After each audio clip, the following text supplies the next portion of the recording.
Two glasses of hot tea pour on a weathered table in Bengaluru. Sitting across from each other are two friends, Ravi and Arjun. Ravi hoards every rupee he makes in cash. He refuses to touch the stock market because he views it as an unacceptably risky gamble. Arjun takes the exact opposite approach. He invests every single rupee he earns because he knows holding cash is a guaranteed loss against inflation. As they sit at this table, both men look at their friend and genuinely believe the other is completely out of his mind. Our natural instinct is to treat a scenario like this as a math problem, calculating risk and yield to figure out which man is objectively right. On paper, both men are making significant errors. Ravi is losing purchasing power every day to inflation, while Arjun is exposed to total volatility with no liquid cushion. By any standard financial metric, both are operating at suboptimal extremes. Evaluating human decisions using only spreadsheets and the objective risk metrics fails because human variables override logic. To truly understand the mechanics of money, we have to throw away the spreadsheets and examine the invisible historical forces driving the math. If we rewind the clock, we find Ravi's childhood. He grew up watching his father lose all his wealth in a market crash.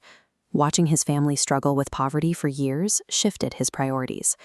Ravi values the immediate feeling of a physical safety net over the abstract growth he's sacrificing. To him, a bank balance that never drops is the only thing that guarantees he won't relive his father's collapse. Pivot to Arjun's childhood, and the environment is entirely different. He spent decades watching his parents diligently save physical cash. He witnessed the slow decay of his parents' purchasing power.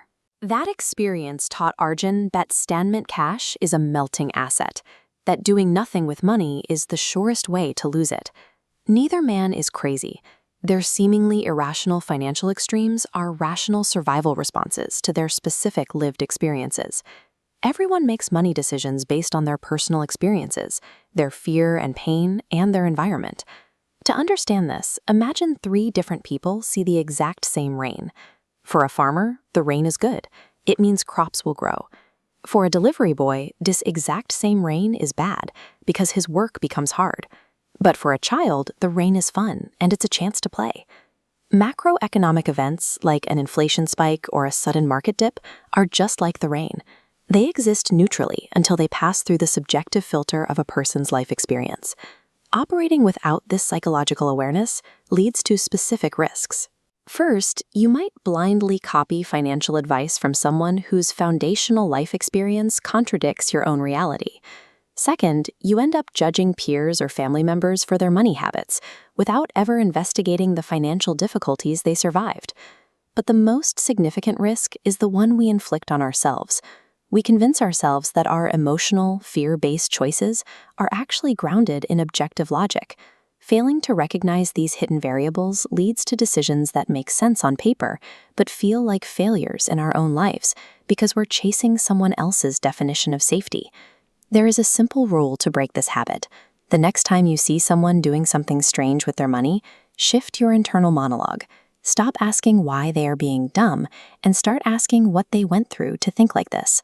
Then pivot that focus away from external judgment and point the lens directly at your own financial habits. It is incredibly challenging to step back and objectively analyze the specific, unspoken past experiences that currently dictate your own financial blind spots. People do not make financial decisions based on logic. They make them as a reflection of their own life story.